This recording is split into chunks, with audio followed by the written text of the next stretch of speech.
Daniel, thank you so much for joining us on The Story Behind the Scream. As you know, we are here to talk about vocals and talk about your vocals more specifically. And as a start for these interviews, we always ask the vocalists we're sitting with to tell us a little bit about their story, how they got into vocals, how they perfected their craft, and basically got to the point that they are now. So, yeah, what is your story? Okay, funny enough, when I was in high school, backstory, I was raised in a very religious home, so very sheltered and not a lot of... Should I hold this? If you want to. Okay, it might be easier for us both. But yeah, I was raised in a very sheltered home, and so I didn't have a lot of exposure to music that wasn't Christian. And so I went to high school because I was homeschooled before that. And then in high school, some of my friends were into more alternative stuff. And one day I was telling my friends about how when my dogs fight, I kind of growl at them to get them to stop. And I made the sound for him, and he was like, "Yo, dude, you want to join our band?" And I had no understanding of what that meant or where that would take me. But he was like, "Yeah, dude, that sounds like metal screaming." And I had only ever heard like more like emo stuff with pretty, I don't know, looking back, pretty mild screaming. And he was like, "No, dude, you got to check out this band, Bring Me the Horizon." And that's where I discovered like Lowe's and all that stuff. And then it just kind of developed from there. Did you like directly fall in love with the music, or did it take you some time to like get into the heavier stuff? Well, okay. First, I listened, more to like pop punk stuff, and then it kind of developed into bands like Silverstein and whatnot. And then once he showed me Bring Me the Horizon, I was like, okay, that's for me. And then I kind of stayed in that kind of level. But then the first time I heard Whitechapel, Phil Bozeman, that is what changed my entire perspective. That's what really made me take it more seriously. And I never like had any training or developed any sort of technique from, I don't know, from a more authoritative perspective. I just kind of figured it out myself. And I would think, based on things that other people have told me, that I do false chords. It just feels natural to me. And yeah, I've never really mastered the whole fry thing. So yeah, false chord.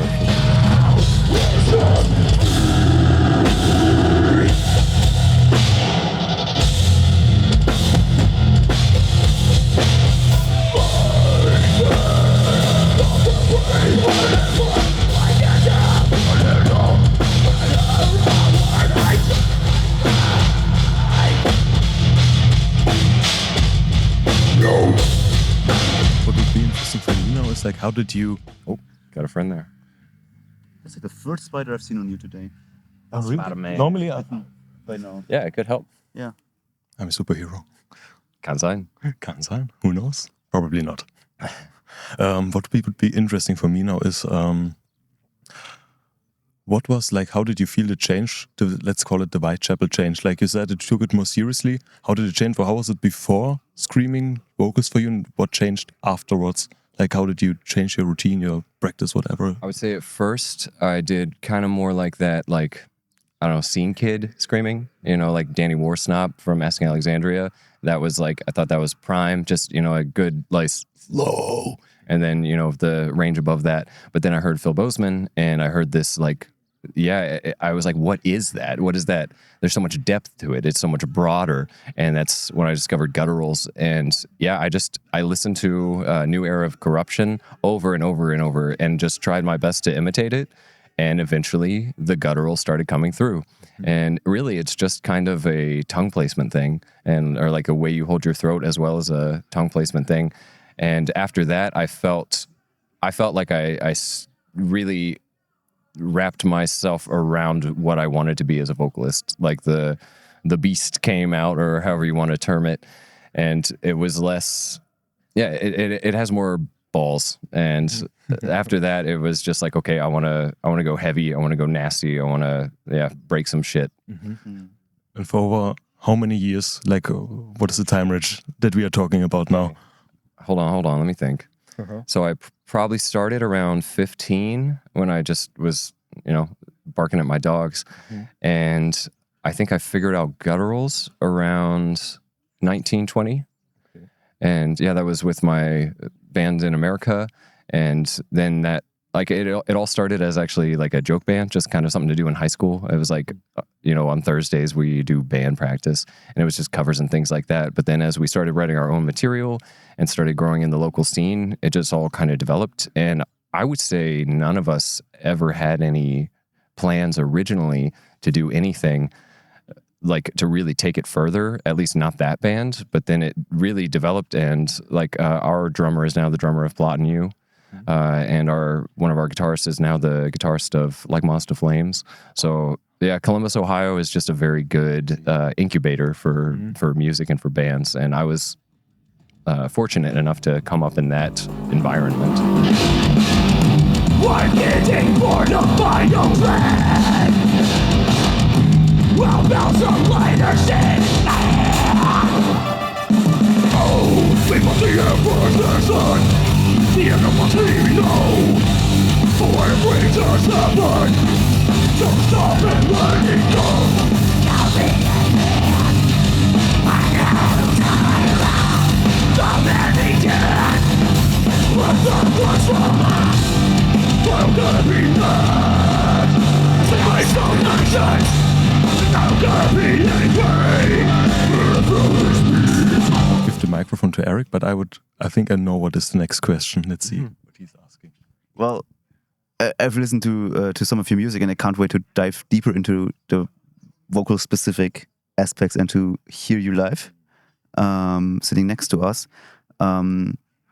Maybe let's start simple. Can you give us some of your vocals or demonstrate some of your stuff for us? Sure. What do you want to hear? Dude, whatever, like the lows and mids, whatever feels good. We know you're not warmed up right now, neither are we. We're going to try our best, but we also don't want to fuck something up before the show. But we're just going to get our recorder just to make sure nothing is clipping. Sounds good. And make sure everything's still running and not over. Do you warm up, or how much do you warm up? Because this is also a problem we are facing right now. How should we prepare for our 3 minutes? Honestly, I don't prepare a whole lot. I would say, if anything, I prepare more for singing. Okay. Because we do both. And I prepare more for singing. I just kind of run through I go la la la la la la la la la la la la, and however high and low it lets me get that day, just to kind of bridge the gap between the different chest voice and head voice.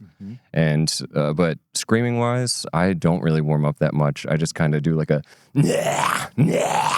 and then that kind of start low, and that kind of, it's the same thing as the like meeting the lows to the highs with the singing, and you just kind of get everything warmed up so it's all together, and then it just kind of becomes one unified rubber band. Wonderful. Nice. Could you show us a low? Like we talked about gutturals right now. What would that sound like? Okay. Let me sit up proper.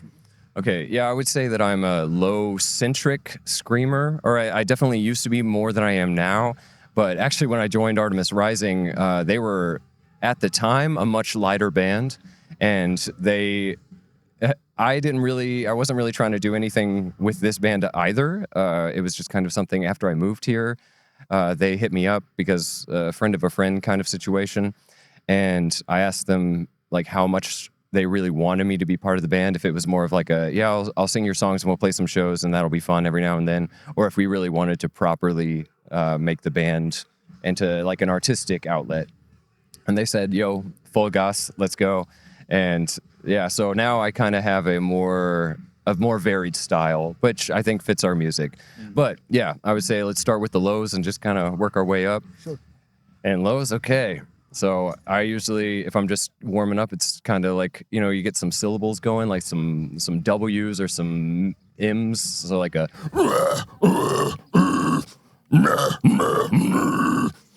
And then, yeah, just kind of drop it between a few, like, each range, like you can say lows, mids, highs, even has a range within that.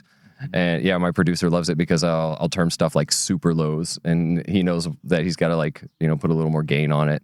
But like the super lows, it's like, and then you kind of go up to just like normal lows. And then after that, it kind of starts getting into the mid range. And then that's more like I'm doing a mid. And then after that, higher and higher in the high. And so but it's all one thing. It's just. So I'm pretty sure that it's all false chord. Yeah. Holy fuck. Well, okay. There you go. That was it was super impressive. I think false chords. It sounds similar to what we do. Obviously, much more advanced and much better. And Practice, man. That's all it is. hopefully, but I promise anybody can do this. when I listen to your music, like the vocalist that comes closest to you for me from what I've heard so far would be 1056. Yeah, I think Aaron's fantastic. Yeah, like that was like where I was like, oh, okay, that kind of goes in the same direction. I'm a huge fan of his vocals too. So since we all both do false chords, and our standard false chord or my false chord low would be like a whoa. Yeah, that's pretty nasty. It's decent, it's fine, it does the job, but what I want to get is a smoother texture. So what we hear a lot is like, oh, it sounds burpy or like kind of like, you know, I would say it's missing that smooth texture. So what turns a whoa to something like with more depth, as you I think quite fittedly put it? What do you change? Well, what I would do say that? before I answer that question is all of that's a matter of taste. And I've actually even noticed in the last years a shift to a tendency for the texture that like crackly sound. Like if you think about, do you know Left to Suffer? Yeah, insane guy. And the way that he does his highs, like in the past, I feel like highs were supposed to be like flat, very almost like static, like. Yeah. And then lately, I hear a lot of people doing more of these, and they want that crispy. It sounds like frying bacon or something. Yeah. So. Yes, there's ways to get different sounds, but just keep in mind it's all taste. It's all personal. And so you got to find what you like. And if you want a cleaner sound, cool, but don't think it's like a problem. Because, yeah, I've even started to notice that this textured style, I don't know, maybe it's just because there's always contrast. And so whatever's in at the moment eventually will become out. And then vice versa, and the cycle will begin all over again. But yeah, as far as getting rid of that crackly thing, I think it's all about compression and airflow.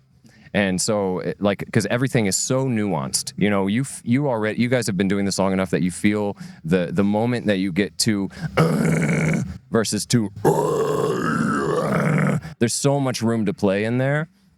And so you kind of just have to find the way to balance your body, your airflow, as well as your vocal cords and the overture of your mouth. All of those things will work together to find the tone that you're looking for.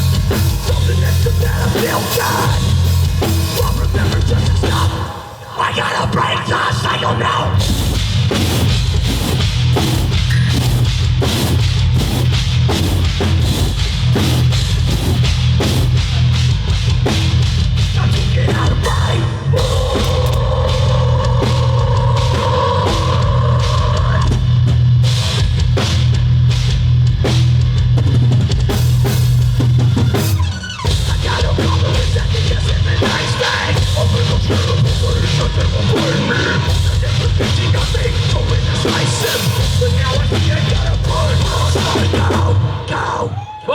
Fuck yeah. Let me ask you this: you talk a lot about compression now, but from what we've learned, metal vocals also like in general very relaxed, so more relaxed than one looking in from the outside might assume.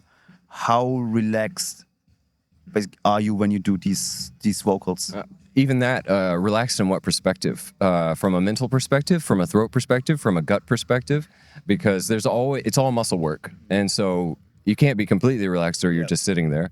And so when I say compression, I'm mostly talking about the lungs and the diaphragm, all of these muscles working together. So then at a certain point, your throat's pretty much just, it's set at a place, and then you're just you're creating compression in your lungs and just pushing it through, just like an instrument.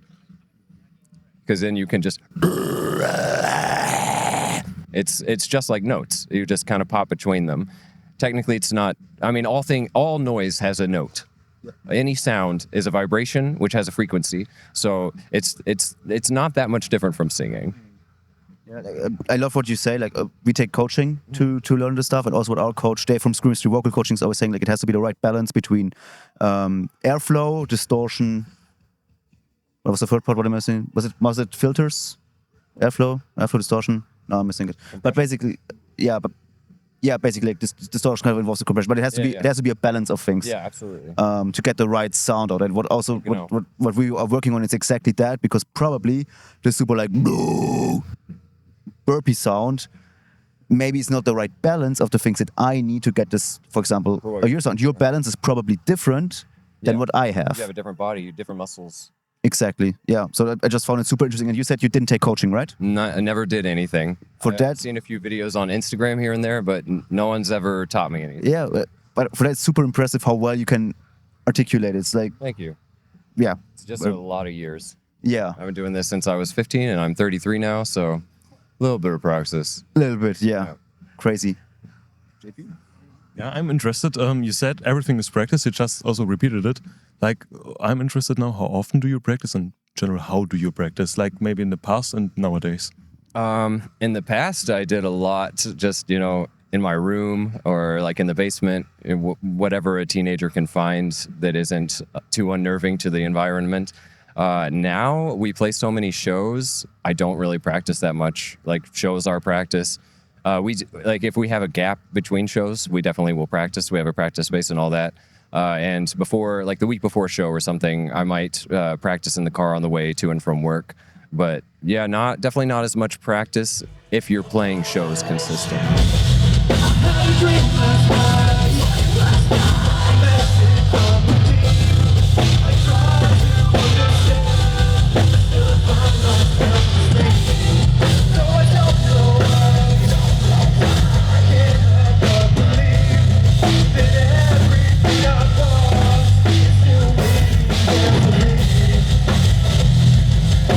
Any advice for the people out there who just started screaming or who are, I don't know, after 1-2 years, like we are, Eric and I right now? You gave us already awesome tips, but is there like a message out that you want to send out or that helped you on your way? I would just say don't sweat it. Don't sweat anything. Like, you're going to make mistakes, and that's all part of the process because you're finding out what doesn't work. So like if you begin something and you don't love your first result, that's just how it works. Like, don't get concerned. Don't worry about it. If it hurts, then think about it. That's another aspect. Slow down, maybe find a different technique. But in general, there's a million ways to get to the same point. And like we were just talking about, there's already false chord and fries and then gutturals. And there's so many different ways to scream. And people, I feel like, are coming up with new methods, like Lorna Shore, Will Ramos, like he invented this like hollow high thing, and now everybody's jumping on board with it. And so I think, and then, you got pig squeals and so many variations of, we even calling it screaming anymore, we should just say vocals, because there's so many different ways to get sounds that sound nasty, evil. So find your own way and don't give up. If it means something to you, if you really want to do it, find your way. You'll be fine. It'll be okay. Sounds wonderful. One last question from my end would be, you showed us quite a range that you have. Is there still something that you haven't mastered yet or want to master going forward? Absolutely. You said fries, not yet. Is it something that's on your bucket list, or what's next for you? I have a few friends that are fry screamers, and they've told me what they can, and I've taken in what I can, but I am still at the very beginning of that path, because for me, who I have to scream and sing, I've heard that fry screaming can really be less aggressive on your vocal cords, and so that would definitely be something that I would love to learn. Awesome. All right, I think that's all the questions we had. Thank you so much for your time. It was super insightful. And sick vocals, and we can't wait to see you play live in 1.5 2 hours. Yeah. Yeah, sick, man. Thank you so much. Again. My pleasure.